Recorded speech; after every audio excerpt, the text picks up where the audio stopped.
Good afternoon, everyone. Welcome to Keystone Partners HR Forum. Our topic today is the long tail of the Great Resignation.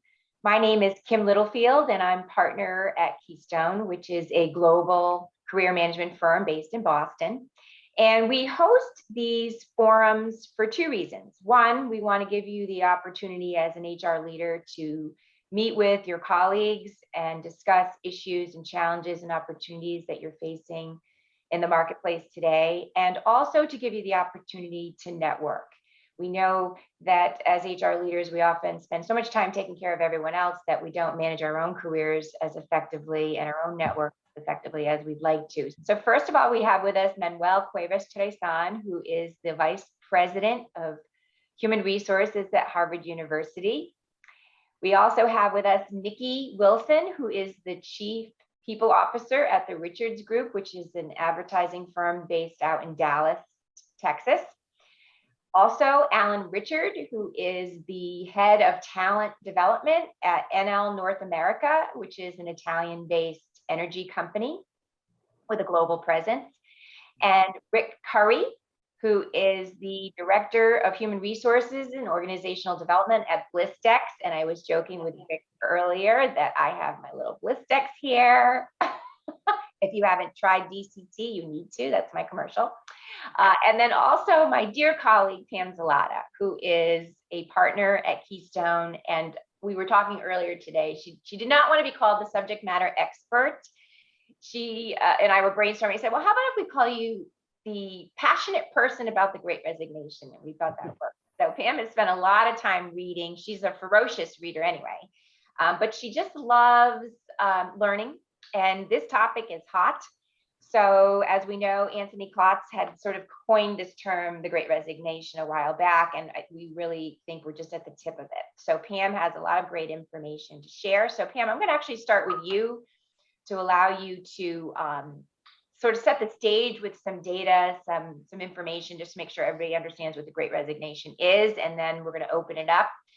We'll spend the first half meeting the leaders, having them share their experience and advice, and then the second half, we will have the opportunity to answer your questions. So if you do have questions, if you could please post in the Q&A section, and we have Megan on our team who will be managing that to make sure that I acknowledge your questions and we get them answered. So thank you everyone for being here. We really appreciate your time. Pam, we're going to have you kick it off.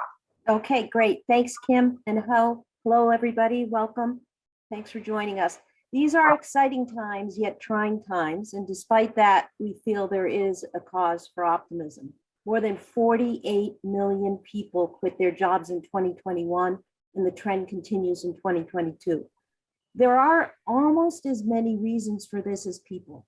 But the biggest contributors seem to be that people really want to like their job, like the people they're working with, and work with purpose. And toxic cultures, bad bosses, and the need to juggle work and life seem to be the top drivers for why people are quitting. For many managers and HR professionals, it's about operating in crisis mode, and the solutions seem to be one person at a time. We need to shift and pivot and repivot. It's trial and error and rinse and repeat. For us, we see this as a great opportunity for HR. We now have a seat at the table, and we're actually at the head of the table. Organizations need us as they're experiencing unprecedented attrition, a deterioration in the tone and tenor of the employee, and the landscape. The entire world is moving. So what should be the HR response? What's working, what's not? Today's discussion will be a peer lifeline, so to speak. Much like the pandemic, the Great Resignation is also a sea of unknowns. Decisions are made, decisions are retracted, experts advise, and others deny. Today, we offer a network to validate your ideas, offer new solutions, and enrich your thinking. We want to test this together. Let's strategize about leaning into the power of the employee and figuring out new ways to create community in the hybrid world of work. So please, Kim, take it back and to the panelists. Okay, so first of all, 48,000 people was the number? 48 million. 8 million. Oh my goodness, I got it. 48 million people. So that's just that 1 year. So it's growing. So let's start with you, Manuel. Harvard University has over 20,000 employees, huge employer in Massachusetts, probably one of the largest, right? What is it that you're doing and how are you tackling? I know you're relatively new there since the end of last year, right? So let's hear from you first. Sure. So first, thank you, Pam, for a wonderful introduction, and to Kim and to partners for the invitation to join today's panel. So, interestingly, I think what we have experienced at Harvard hasn't been, strictly speaking, a great resignation. There have been definitely a number of departures, but they actually seem to be, in terms of the numbers, only slightly higher than what we were experiencing pre-pandemic. So we're talking about rates in the 9 to 10% attrition, which coincides with pre-pandemic numbers. We have, however, experienced, I think, a different dimension, which is our extraordinarily difficulty in filling our vacancies. So the way this is manifesting itself at Harvard is not so much as a great resignation, but as I would say, as a talent recession of sorts, right? Where we're unable to fill the vacancies at the rate and speed at which we used to fill them, and we have, frankly, right now, the highest number of vacancies that we've had on record. And we go back, we keep pretty extensive records going back 20 years. So really our challenge right now is about really putting a much stronger emphasis on the employee value proposition of higher ed, which typically is not the money, it's not the comp. It's more about the work environment. It's more about the opportunities for learning, the investment that we make in learning and in the development of employees. And ultimately, as I looked at our own flavor of the future of work, I actually think that well-being and real investments in holistic well-being of employees is going to be our most pressing challenge. That, of course, includes financial well-being, compensation, benefits, but really providing the types of supports that people and their families need after 2 years of isolation, anxiety, and nationwide and worldwide. I think we're experiencing rates of depression, anxiety, sense of meaninglessness, almost nihilism that we've ever expressed. So we're really trying to double down on that effort, and also, of course, targeting pockets of turnover where we can identify. Thanks, Manuel. Alan, I want to move over to you because you have, I know, roots in talent acquisition, right? That's how you started your career. I'm interested in what Manuel is saying about the well-being as being one of the lures for people to come over. Is that something new? I mean, I don't know that I would have heard that 20 years ago as I love hearing it, but I don't know. How about you from your perspective? Yeah, I definitely think it's probably different more than it being new. I think well-being carried a different meaning if we were to look back 5, 10, 15 years ago to what it means today. I think one of the great things that came out of the global pandemic is it really put a spotlight on what well-being is and what well-being should be. And for many people in many organizations, it kind of started to remove that stigma and made it okay to talk about it and to reach out and inquire, and for companies to be transparent about how they're going to support employees' well-being, whether that be through benefits or through other avenues. So I don't think it's necessarily new per se. I think it's different. Different. Well said. Yeah. Nikki, you're in a very interesting business in terms of advertising out in Dallas. What are you seeing as some of your challenges in this unique marketplace, and what are the lures that you have at your company? Sure. I think the Great Resignation has really been the great opportunity for us to tap into some talent beyond the Dallas-Fort Worth area that we were, I should say previously really targeting. And so now we have the opportunity to look at talent much wider and further than we have before. And so we were set up in certain states in terms of being able to payroll. In other states we weren't, but I see it as an opportunity to tap into, again, some amazing talent. And so it forced us to kind of react and be more flexible and to figure out how can we set up from an employment and tax and payroll standpoint to be able to bring on someone from a different state and have them to work remotely and still be a part of our culture and still be a part of the team. So I think it's been a great challenge, but it's also really been a great opportunity to expand our team beyond just kind of a regional focus. And I think that really helps in developing the ideas, the campaigns, by bringing in those unique and diverse perspectives that we may not have tapped into previously. So that's really been a plus for us. That's a really good point because the barriers are down, right? You can fish in different cities, which opens it up.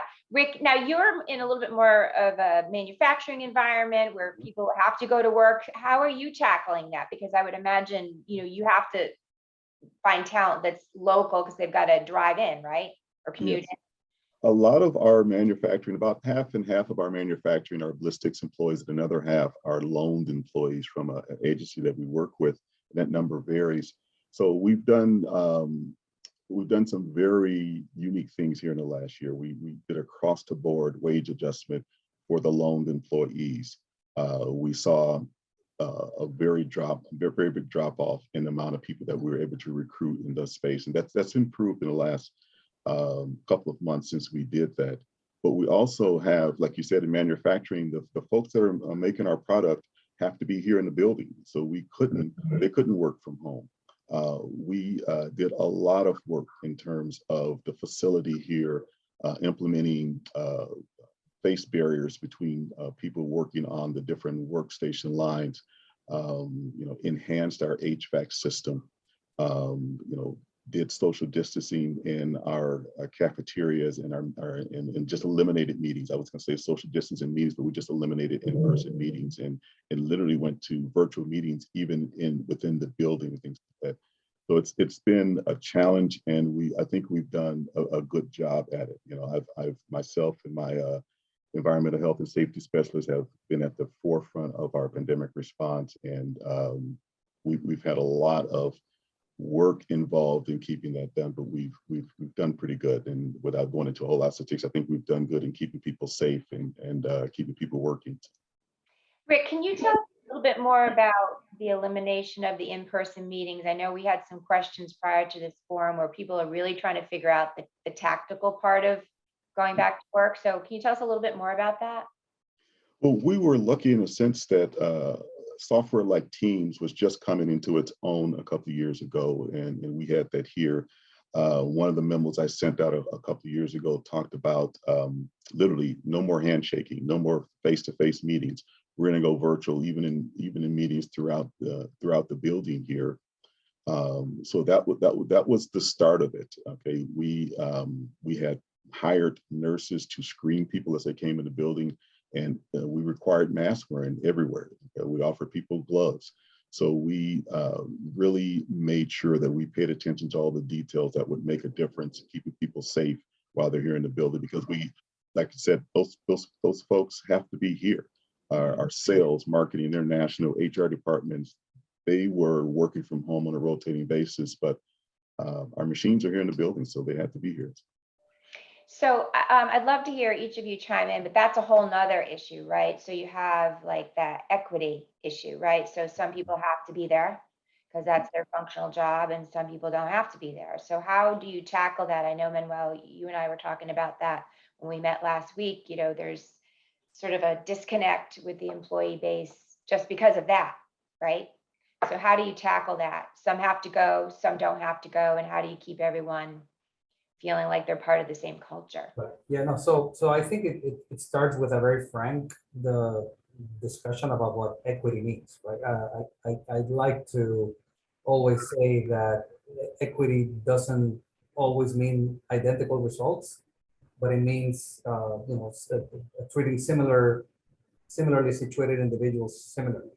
So if you go back to clearly understanding the nature and the duties of each of the jobs, the operational requirements of each of your operating units, whether it be in a university, whether it be in a manufacturing environment, whether it be in a energy company or a advertising agency, it needs to come down to people who are similarly situated. So that needs to be put out there, it needs to be named, discussed, and openly understood and shared. And number two, then is identifying, certainly from our perspective, what supports can we offer to individuals who are similarly situated to be able to perform their job optimally. And that may look very different in the case of a university where we have a large component of our workforce that is in the services and the trades and dining and hospitality. There are various forms of flexibility that can and we offer that population that look different than the types of supports that we offer, somebody in the IT space or in HR. The key there is to make sure that everybody has access to opportunities for flexibility in their specific context. Anybody else want to chime in? Nikki, do you have those challenges where you have a population that has to be there and a population that doesn't? To a lesser extent, I mean, in terms of, individuals who maintain the building and, facilities and IT, but the large majority of the employees in the agency have that flexibility of working remote or hybrid. So it's basically to a lesser extent. And Alan, I know you're you've got people all over the world. So how did you handle it? Yeah, so for our workforce, we certainly have a decent amount that are in the field working on the project. You see, like the one behind me, that's one of our actual projects, which requires our employees in the field to report to their work office out in the field. And then about half are office bound. And much like Manuel said, we needed to take a look at those differently and determine and have conversations with our employees of what does flexibility mean to you? I think one of the biggest things that we have learned through the last few years is that individual flexibility is critically important to retaining our employees. Mm-hmm. Taking a one-size-fits-all approach just isn't going to work for us, whether that's being our approach to returning to the workforce or what flexibility means in what shape and form that comes. And so we started down that journey right at the beginning of the pandemic and starting to think differently about what flexibility and what our workforce and offices look like in our work sites. And so I feel as though we were well positioned coming into the more mature part of the pandemic in addressing our employees' needs. If I may quickly pick up on that, it's about, to me, it's about being flexible with flexibility, mm-hmm. and also building manager capability as well, investing in manager capability to lead a distributed and flexible workforce. Mm-hmm. That is also one of our areas of focus, and I'm sure it is for you as well. Yeah. That's we were talking about that when we were logging on about the flexibility with flexibility, right? And that, Pam, you said it in your introduction that it's not one size fits all, that everybody's sort of pivoting. And so I'm curious, so Harvard, obviously, Manuel, you haven't had that huge exodus, right? But the other three of you on the panel here, have any of you have a major exodus of your employees? Has there been a mass departure? And if so, how are you managing that? Well, if I can address that question, it hasn't been a mass departure, but our turnover is probably average just under 13% for what we call our Blistex regular employees, not the agency employees, over the last 5 years. And that dipped down to less than 6% in 2020, but now we're trending at almost 16%. And coupled with the amount of people that are leaving and the time to hire has dramatically increased, probably doubled on the reporting that we keep. So what we've done, I literally brought in some additional consulting person to just go out and what we call find people. You know, he does Boolean searches on LinkedIn and Career Builder and Indeed, and he's cold calling people, he's emailing people, because we have an ATS system that feeds resumes to our normal recruiters that work here with us, but there wasn't enough. Those number of people that were posting their resumes dramatically dropped off.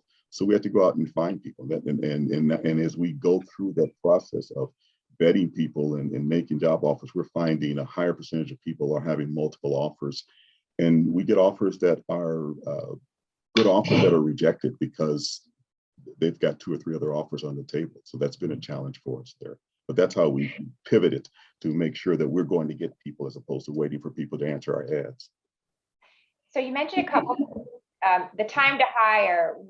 Is the time to hire, and anyone can respond to this, because you can't find the talent, or is it because they're sifting through multiple offers, trying to decide, speed one up, slow one down? Anyone have a take on that?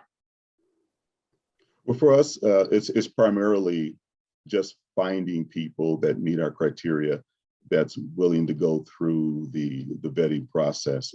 That's driving the time to hire. There's just less applicants out there than there has been historically. So. Thank you, Rick. Is it the same with you? Yes, I was just going to say it's the same for us. We've actually had to lean on headhunters more so than we have in the past, and specifically for kind of more niche positions like analytics and insights. In some of our other roles, maybe where we're looking for, more diverse hires. So we've really tapped on some headhunters to supplement our recruiting team, because it's really just been a challenge finding great, qualified candidates to fill the roles. And then when we do find them, in some cases, they're like, hey, well, when are you going to get back to me? Because I've got 2 and 3 different offers. So we have to make sure that our process is moving as it's intended in a very expeditious manner. I wanted to tag on to that point because I have a number of colleagues in search, executive search, and they said one of the biggest frustrations is the companies are taking too long to make their decisions. So the candidates are saying, look, I'm not going to wait for Harvard to get back to me. They're taking forever. I'm moving on to Enel, right? Are you finding that you're having to kind of coach your managers on like making sure they're clear on what they need and want in the next candidate, and how are you tackling that? Well, if I can answer that question, yes, I am directly addressing that. I meet weekly or biweekly with our recruiting team internally, and I'm looking at the time to hire. I'm looking at the number of openings that we have and what their challenges are. And I'm reminding them that they need to follow up with the managers, the hiring managers, in terms of we need to get back with people quickly. We need to review these resumes and give us some feedback. And occasionally I'll just have to say, I'll go down and visit with so-and-so, which is my way of saying, I'm going to go down and talk to the hiring manager and say, hey, do you know that, we've been working on this a couple of weeks now, and we really need to do this expeditiously. This is not the time to be postponing the different steps within the hiring process. So I'm encouraging the recruitment team to do that. And like I said, I've gone down and visit with managers and had that conversation with them. So you're managing more closely than you probably have had in years past. I'm sorry, you blanked out there. Say it again, please. You're managing the process much more closely than you've had to in years past. Absolutely, yes. Yeah. Alan, how about you? Yeah, what we've found is that we did a few things as we started to come into the pandemic. And so I worked in partnership with my talent acquisition team, and we redesigned our process from end to end. We removed any unnecessary approval processes, steps, or things that got in our way. Speed in TA is what's going to win the game. And so that's what I keep challenging, my team to do, is to move quickly. And we have reset expectations with our hiring managers that we expect candidate feedback within 24 hours of an interview or of the submission of a resume for their view. And our managers have jumped on board, right? Because they're feeling the pain of a vacancy. And we've also taken a look at our hiring process to say, where can we take interviews out? Why do we need 4 or 5 interviews? Cut it down to 2. 2 would be our table stakes now, and we need to negotiate if you want a 3rd interview in there. Because what we know from our candidates, much like my fellow panelists have said, is that when we present an offer, someone else is also presented an offer. And so it's speed that's going to win the game today. And so we have really reacted to that, and we try to move as quickly as possible. And we do regular reviews to identify where there's a bottleneck, whether it's on our side with TA, or if it's within the business with a particular hiring manager, and jump to action to rectify wherever that bottleneck may be. Without speed, we find that we're losing. That's If I may comment on that, because that's something that will be certainly on my wish list.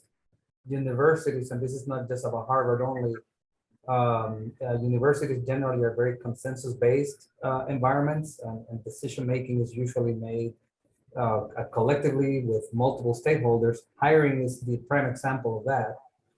And therefore, I think it puts us at a material disadvantage when we're going to market, because we have to build search committees for multiple positions. And so what we're trying to do is things that are perhaps more modest, but I think they're starting to show some promise. Instead of building a search committee of 10 individuals, you make it a 4. That makes it, or 5. It makes it easier to schedule. We're looking at the job requirements. We're also going back to Nikki's point and Pam's point earlier around where do we go for that talent? People are not flocking to apply at our opportunities. We need to take the university to them, and we are expanding our registration footprint beyond what we call Greater Boston, Massachusetts, and the commutable states into other parts of the country. And just yesterday, we made our first hire in HR out of Georgia, first person who we're bringing fully remotely for an associate director position. Congratulations. That's awesome. Excited about that. It also gives access to more diverse talent too. Yeah. We've got a couple questions in chat. There's so many great thoughts here. So on the theme of why is the time to hire so long? So Rick, you touched on we can't find the talent, right? Does anyone answer why else? We've got the time to hire takes a long time because the processes have to be improved. You've mentioned that. Can't find the talent. Is there anything else that's causing it to take so long to find people and get them on board? I think people are more selective now. There's been a real sea change in expectations. Mm-hmm. People are there's more access to information about not just organizations, but about your hiring managers who are there on LinkedIn. People can find out also is Manuel the hiring manager or Pam, and they'll find out information about us, and they may that may lead people to. They have that leverage now that they didn't have in the past. And I think that's ultimately a good thing for mutual accountability. Yeah, if I could add to that too, I think, some candidates are taking the time to consider their options.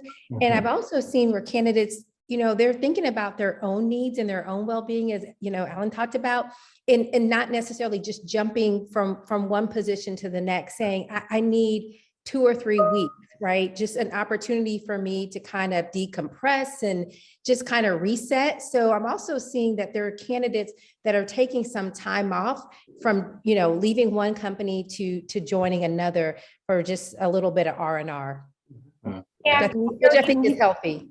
Yeah. When we think about go ahead. when we think about well-being, one of the key factors is this notion of autonomy. And I'm thinking as I hear this, that this is a place where I can assert my control, where I feel responsible. And I suspect that people are really exercising their need for autonomy. And that's a well-being factor that I think we talked about earlier in this session. Yeah, and I think what's also surfaced is that employee and candidate expectations have greatly shifted over the past 2 years, right? Many of us have probably said that we live to work in the past, right? And that has shifted. whether you're a candidate or an employee that is happily employed at an organization, the pandemic and that focus on well-being has created a mind shift in many where they now are arranging life around work versus pre-pandemic arranging work around life. And so that really makes people ask different questions as they're considering where they're going to be employed. I know for us, two of the biggest questions that our recruiters get right at the start of engaging candidates is, tell me about your individual flexibility policies and where would I need to go to work and how often would I need to show up there if I need to go somewhere. And then they also ask about our DE&I efforts and practices. I think those two things in itself, if companies can get really good about what their message is, and obviously walk the walk behind their message around those two things, thinking about offering individual flexibility rather than, as we said before, that one size fits all. And then thinking about your diversity, equity, and inclusion efforts and making that really shine through the recruitment process and lead with that through the recruitment process. Now, like many companies, we were determined that we were going to return to the office for our office-based employees. In fact, we had a few false starts last year and into this year. And the more that we really put our arms around individual flexibility, we have paused on saying you must go back. We did a really lengthy exercise in late 2020 to identify 4 worker types that are office bound, remote first, meaning you go to the office 1 to 2 days a week. Office first is office 3 to 4 days a week, and then office full time. And while we went through that exercise, it was enlightening and it was insightful. We haven't yet implemented that. We did convert our offices to fully remote and collaboration space. So when people go into the office, when they choose to, it's mainly for the opportunity to collaborate with others, to have some togetherness, whether it's meeting up for lunch or doing something together after work. And we've found that without pushing people to the office, they are migrating themselves there. We at times offer lunch to entice people to get there, we encourage leaders to show up themselves. And we have found that through doing that, people have naturally migrated into the office. Myself, I go in every Wednesday into our office for my own well-being and mental health. I need to get out of the space that I'm in at least 1 day a week. And I share that with my team, and I usually find that 2 or 3 will tag along with me. And they share with me when they go in, and I tag along with them as well. That's great. Thanks, Alan. That actually is a prompt for the question that we just got. So you answered the question, which is, what are companies doing to make it worthwhile for employees to come into the office to help with building cultural connections? Nikki, let's hear from you. What is the Richards Group doing to make it worthwhile? Yeah, to make it worthwhile, I think the leaders have to be very intentional about the reason why we're coming into the office. Is it because we are pitching new business to a client?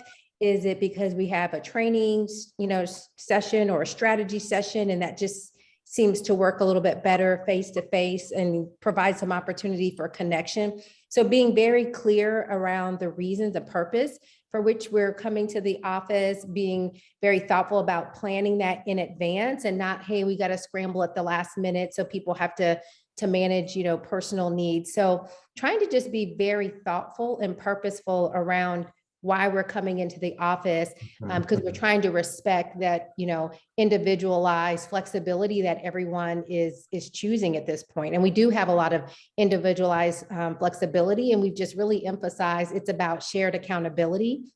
It's about communication, obviously supporting your team, and we're all grown adults, right? So we want you to manage your schedules responsibly and know that obviously you'll take care of the work and take care of the client. So we're just trying to be very purposeful around when it makes sense to come to the office and make it worthwhile for folks to be there for those in-person type meetings, team build sessions, connectivity, one-on-one. Sometimes it's better to have some of those one-on-ones, maybe, annual reviews, performance reviews.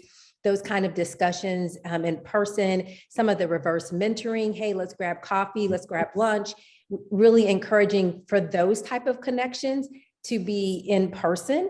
And so those are the type of things that we're encouraging to make it worth people's while to come in. Thank you. Rick or Manuel, can we hear from you on that topic? Go ahead, Rick. Well, we're doing some of the same things that Nikki mentioned. I mean, we have identified those specific meetings that we want to do in person, the performance appraisals, the coaching and things like that. So that's been, that's made a difference. I mean, this pandemic has really caused not only HR, but the company to pivot. Before that, we were quote unquote, the company that went into the office, that worked in the office. 18 months ago, I put together, maybe less than that, 15 months ago, I put together a work from home policy that included a sort contract for working from home and a safety checklist for your workspace at home, as well as coaching some of our managers on how to manage people that are remote in terms of their productivity. So it's been a lot of changes for us here. So, but we do some of those, a lot of same things to make it worthwhile for people to come in or identify those times when we'd like to see you in the office or face to face, like Nikki was saying. Yes. Thanks, Rick. Manuel? Yeah, so at the risk of, I just don't want to be repetitive, but I certainly, we certainly are doing some of the same things. What I would like to emphasize is this notion that Nikki was bringing up around being thoughtful, and we've put together a set of guiding principles. We've stayed away from doing a policy about returning to work. We're talking about guiding principles, and we're talking about dynamic work environments.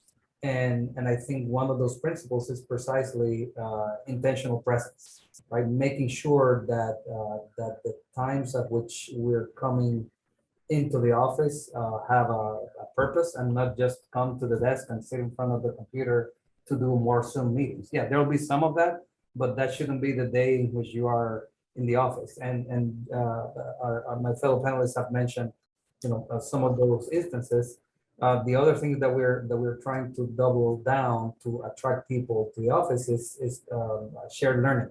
Whenever there's team learning, team building activities, retreats, etc., we want to make those in person.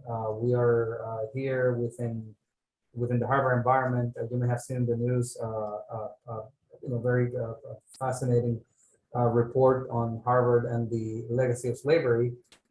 And that's all part of our, our own reckoning with the legacy of slavery in higher ed, including at our institution. And so we are sponsoring all kinds of forums for viewing of the film that was produced in conjunction with that report. And we're having those discussions and conversations in person only. We're not offering, you can see it from the comfort of your own home, but if you want to partake in the discussion, we're saying we'll bring it here, we'll have light beverages, we'll have food, and we'll make it a community type of event.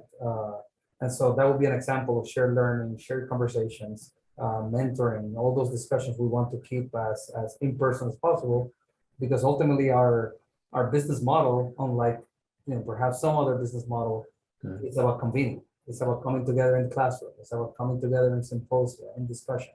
And so we want to preserve the vitality of the campus, but we also have to recognize that we're a modern workplace and we cannot compete if we don't have flexibility to be flexible with people. Thank you. So there's another question about, did you have another comment? Yeah, the only other thing I was going to add to that is I think we also have to be mindful of celebrating those, milestones and special events.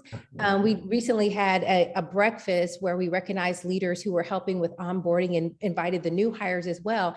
And it's just hard to have that, over Zoom. It was like we had a breakfast, and it was so great to see people who had maybe only seen each other virtually, but they were able to connect. And as you started, this session by talking about the power of networking, you could just see in the room, people were connecting and, oh, you work in this department, this discipline, and you just can't get some of that through virtual land. And so I think also making sure that we are celebrating and recognizing employees is really something that to me is worthwhile and definitely worth celebrating in person.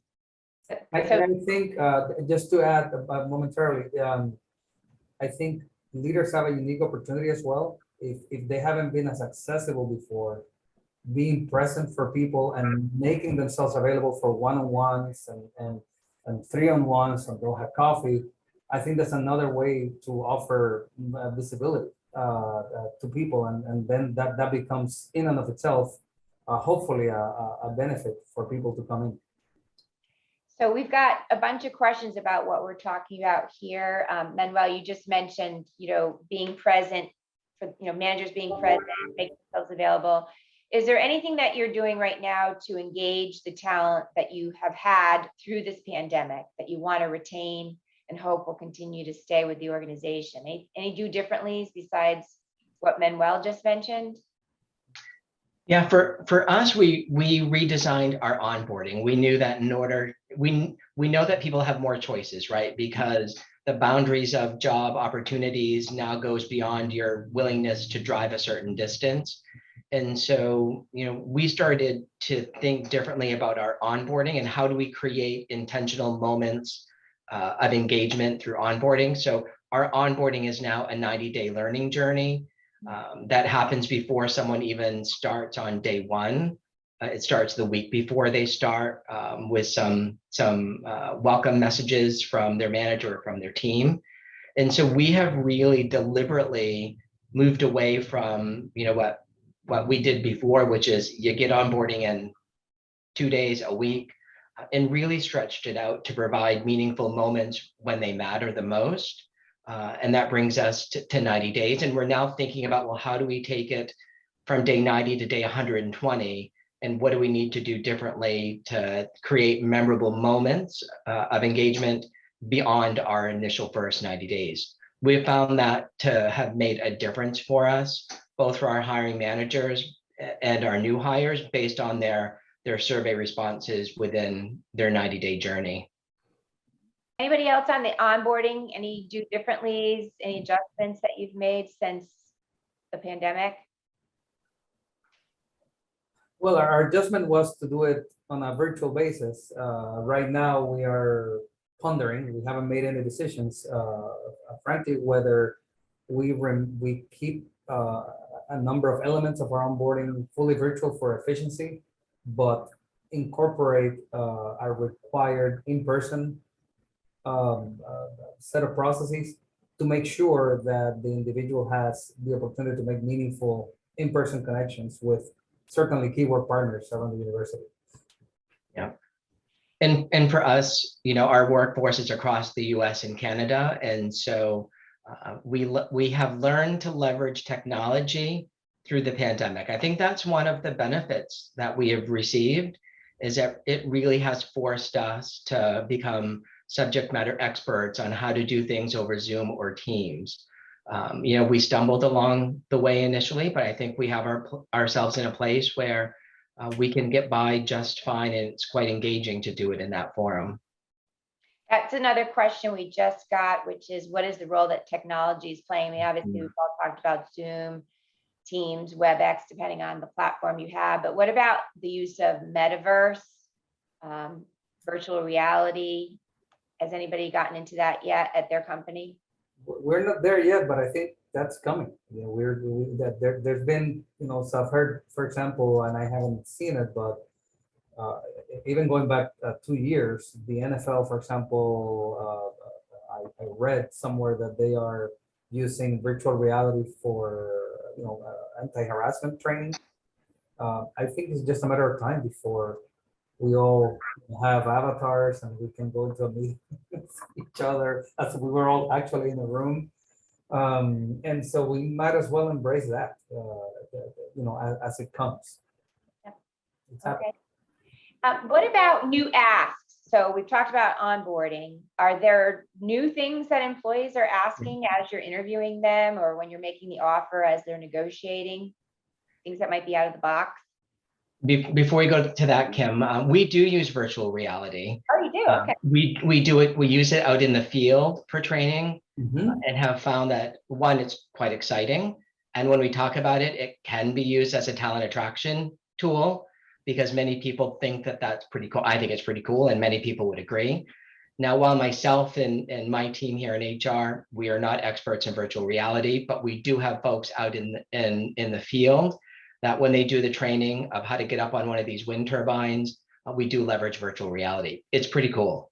That is good. I could see how that would make you look more current against your competition, more appealing. Yeah. Anybody else have any insight as to new things that employees are asking for, that they're just out of the box that either you expected or you didn't expect? Well, the things that we're hearing, it's been over the last year or so, but it's the things that we've all covered here today. It's people asking about what's the ability to work remotely. And some people are stopping the interview process because we say, 2 days at home, 3 days in the office, as opposed to other companies that might be saying, total remote as much as you need to be, as much as you can be. So we're hearing those type of questions. People are asking about more flexibility in the time that they work. And for us, that's a place where we're evolving as a company. Like I mentioned earlier, we were the work at the office company, and now we're looking at we've got a process for work from home. We're answering these questions and putting our heads together and going back to people and say, yeah, you can start at 7 and leave at 3 when you're in the office. I mean, that was a question that came up in the last week. It's not a new question, but it's more recent. Of course, we have a good what we call our green speed policy. So we're very community oriented, very energy efficient here. And we get people asking about that. What do we do in the community, and how can Blistex help me in my community volunteering? So we have an answer for that, which is good. But those are the type of questions that we're hearing that we probably wouldn't have heard, a few years ago. So. Any other new questions? Thank you, Rick. Nikki, Alan, Manuel, any new asks when you're interviewing?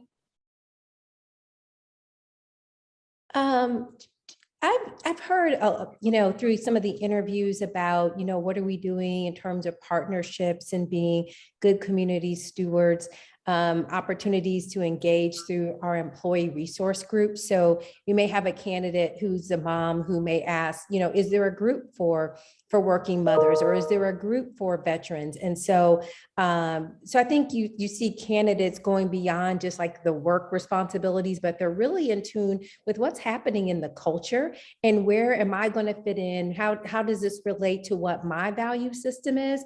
And so I see candidates more kind of just trying to understand, like, where can they connect in to the culture of what's happening in the organization. So just questions around engagement, questions around opportunities to give back and to contribute at a larger level beyond just the day-to-day work.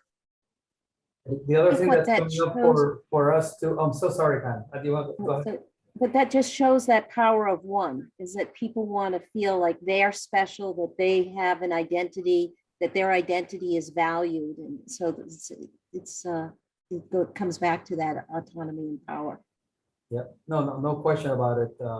And not only the autonomy that they have experienced, right? That's the other thing that I think you alluded to earlier, Pam. The autonomy and the agency in deciding their hours, organizing their day, as differently, as Alan was mentioning. The other thing that's coming up for us is individuals who have either connections or families, or they are from overseas, and they have spent part or all of the pandemic overseas because nobody was asking. And we have both current employees and candidates asking whether they can be employed from their countries, right? And that's a much thornier question for an institution like ours. We have perhaps a global brand, but we don't have necessarily global presence.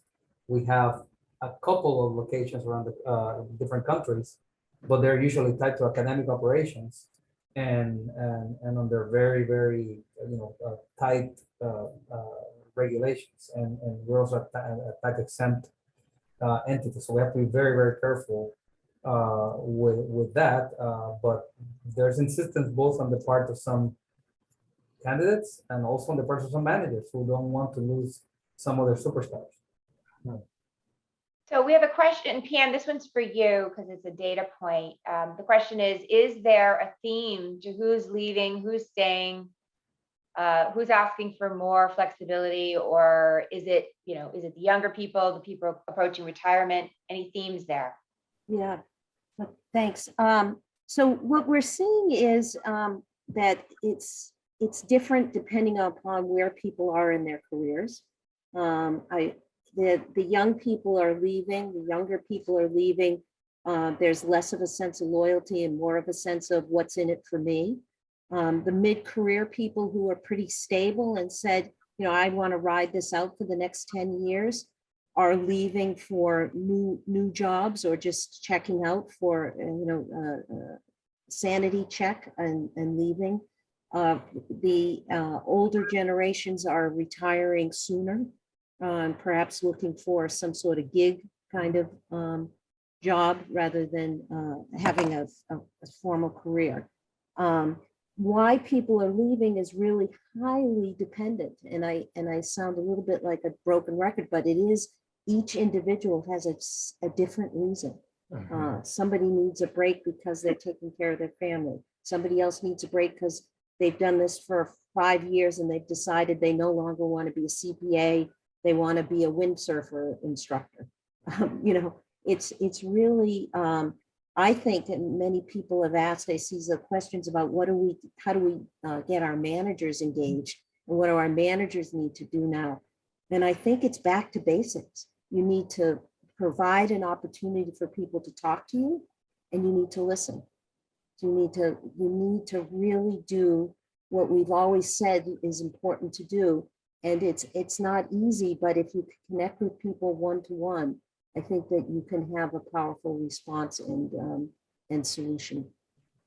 Yeah, and that's what you had said earlier, Manuel, about being present and making yourself available. That was another question that just came in, is how do you, all of you have mentioned it, is how do you work with your managers who are struggling themselves? They've grown up in their careers always being in the office, and that's the way it is. And now they have direct reports who don't feel that way. Does anyone have any insights as to do differently with your managers to help them cope and get through this and understand the need to be flexible? Well, Yeah. we actually provided some, go ahead, Alan. No, go ahead, Rick. Okay, we actually provided some training, both some one-on-one coaching and some training, self-paced training material for some of our managers who were having to deal with managing people that were leading people that were remote for the first time in their careers, how they communicate with them, setting up, some guidelines in terms of being able to communicate them with at a certain throughout a certain period of the day, how to monitor their productivity when they're remote like that, and really keep that person engaged and invite them to meetings. Have a coffee with them virtually on the telephone, even if you don't have a reason to have them in a meeting, or really talk to them face to face that day. So they have to learn how to make an effort to reach out to people that were working remote. And it was I've had some frustrating managers drop into my office and say, "This is not working. We can't do this." But our office was almost closed. I mean, there were half a dozen of us in this building on the second floor here. So we had to learn how to manage that. And that's what we did from the HROD standpoint to help managers through that. Thanks, Rick. Alan? Yeah, actually, I wouldn't actually add anything other than what Rick said. Pretty similar story here. Certainly what we learned through the pandemic is that focus on well-being is critically important. For many people, working from home increased stress levels, right? Because they no longer have a commute to or from work where they can prepare for the day or decompress from the day. And so, we offered our employees 40 wellness hours in addition to their regular, time off. Whether you're in the field or in an office, we give you 40 wellness hours, use as you see fit, for your mental health.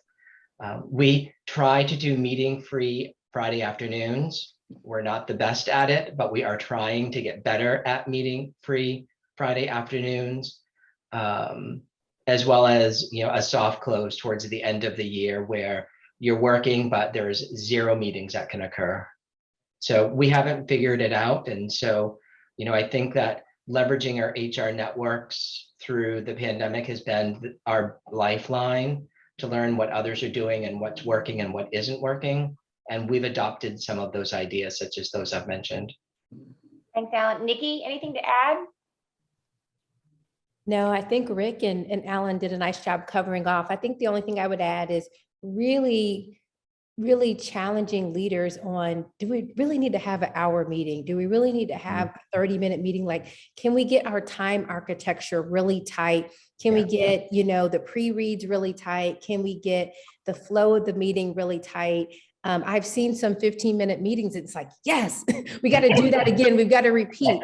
So just trying to make that time when we're together as purposeful, as meaningful. I mean, again, you want to allow a little bit of that time for connection and catching up and not just immediately jump into the meeting. But when you're ready to meet, like, let's meet, let's be about our business and move on so that people can, have that time to kind of, again, reset, kind of move on to the next thing and just have that time to kind of innovate and to think through, some of the things that they're working on without feeling so crunched all the time with back-to-back meetings. So I think really just looking at that time architecture has been helpful as well.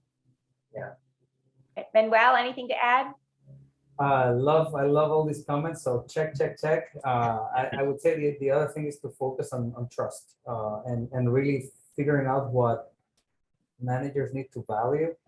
We're starting to talk around or focus on outcomes-based performance and valuing the how and the timeliness and the reliability of the work, and of course the results of the work, and not devaluing but de-emphasizing the where. Right. The reality is that I'm sitting in my office.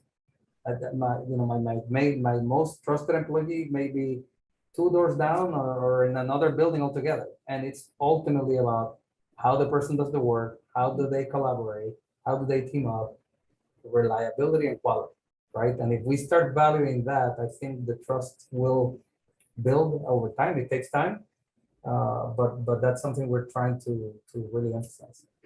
Thank you. We're just about out of time, so I'm going to ask us to each wrap up. There's been some great themes here. Manuel, what you just said, the trust, the wellness, really having flexibility and being flexible on the flexibility.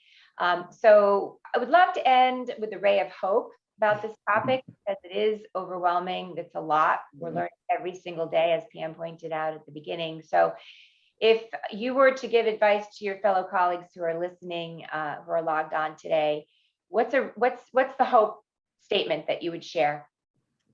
Alan or Rick, go ahead. Oh, no, I was going to reiterate some of the things that Alan said in terms of networking with other HR folks is going to be very helpful as we go, probably more than any other time in my career. I've learned things, our company has learned things, we've evolved, and we're a very buttoned down company culture here, but if we can evolve, believe me, other companies can do it as well. So I think I'm very optimistic about that. Thanks, Rick. Yeah. Go next. I think it's real exciting times for all of us within HR. This is an opportunity for, as you opened up, Kim, to have a seat at the table where many of us are now invited, if maybe not pre-pandemic.